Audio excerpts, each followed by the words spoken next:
ಈಗ ದೇವರ ಪರೀಕ್ಷೆ ನೋಡ್ತಾ ಇದ್ದಾನ ಹೆಂಗ ಇದ್ರ ಒಳಗ ಎಷ್ಟು ಮಂದಿ ಪುಣ್ಯಾತ್ಮರು ಮತ್ತು ಪಾಪಾತ್ಮರು ಎಷ್ಟು ಮಂದ್ಯಾರ ಅಂತಂದು ನೋಡ್ತಾ ಇದ್ದಾನ. ಸ್ವಲ್ಪ ಸಂತೋಷ ಪಡಿಸ್ತಾನ ಮತ್ತು ಎಪ್ಪಿಸ್ತಾನ.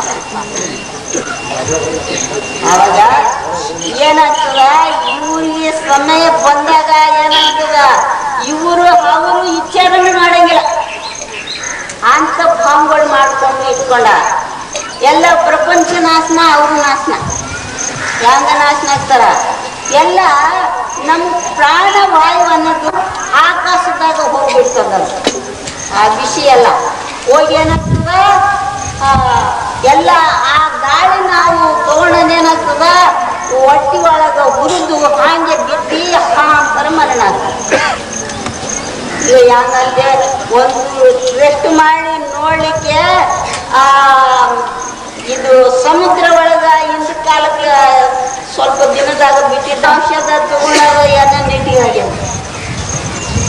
ಹೌದಲ್ಲ. ಹಂಗ ಇದ್ದ ಕಾಲ ಬರ್ತದ, ಬರಂಗಿಲ್ಲ ಅಂತ ಇಲ್ಲ. ಈಗ ಕಾಲ ಸಮೀಪ ಈಗ ಸ್ವಲ್ಪ ದೂರ ಆದ. ಇದೆಲ್ಲ ನಾಶನ ಕಾಲ. ಬಾರನ ಜನರು ನಾಶನ ಆಗ್ಬೇಕು, ಚಾರನ ಜನರು ಏರಬೇಕು ನೋಡಿ. ಅಂತ ಪಾಪ ಕೃತ್ಯ ಎಲ್ಲ ಭಕ್ತರೆಲ್ಲ ಒತ್ತಿ ಬತ್ತಿಯಾಗಿ ಕಾಯ್ತಾನ ದೇವರು. ಅವ್ರು ಹ್ಯಾಂಗ